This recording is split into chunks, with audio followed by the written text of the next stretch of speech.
3,800 rupees per square yard కి excellent project ఒకటి పట్టుకొచ్చినాక most iconic highway Bengaluru highway నుంచి జస్ట్ 1 కిలోమీటర్ దూరం ఉంటుంది. ప్రైస్ మంచిగా ఉంది, లొకేషన్ మంచిగా ఉంది, కానీ ఫ్యూచర్ ప్లాన్ ఏందిరా? చెప్తానాక ఫస్ట్ పాయింట్ ఏంటంటే నువ్వు షాద్నగర్ దాకా పోతలేవు, షాద్నగర్ ముందే ఉంటావు. సెకండ్ పాయింట్, నువ్వు స్ట్రైట్ లో నిల్చొని చూస్తే నీ ముందే చాక్లెట్ ఫ్యాక్టరీ ఉంటుంది, అలా with 5,000 members employment.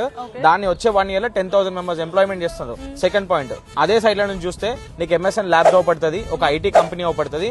And just site నుంచి 2 kilometers దూరంలో నీకు మైక్రోసాఫ్ట్ డేటా సెంటర్ కూడా ఉంది. సో నువ్వు ఏదో డెవలప్మెంట్స్ కావాలని చూస్తలేవు, ఆల్రెడీ అయిన దగ్గర పెడుతున్నావు. సో నువ్వు చూసుకుంటే 2 years లో నీ ఫ్యూచర్ ప్లాన్, నువ్వు ఆడ ఇల్లు కట్టుకోవచ్చు, పీజీ చేసుకోవచ్చు, లేదంటే ప్లాట్ నమ్మినా కూడా నీ రీసేల్ వాల్యూ టూ మచ్ గా ఉంటుంది. ఇప్పుడున్న మార్కెట్ లో కంపేర్ చేసుకుంటే ఈ ప్రాజెక్ట్ బెస్ట్ అనిపిస్తుందిరా? బెస్ట్ అనిపిస్తుందని ఆగాక ఎందుకు తెలుసా, ఈ ప్రాజెక్ట్ లో phase 1 లో 5 acres లాంచ్ చేసిల్లు, 2 months లో ఆల్ సోల్డ్ అవుట్ అయిపోయినాయి. ఇప్పుడు phase 2 లో 3.5 acres లాంచ్ చేసిల్లు, లాంచ్ చేసి 6 days అవుతుంది, ఇప్పటికి 11 plots అయిపోయినాయి. నువ్వు వెయిట్ చేసినావు అనుకో ఇట్లాంటి ఆపర్చునిటీ ఉండదు. బేసిక్ లాజిక్ ఏంటంటే ఈ ప్రైస్ కి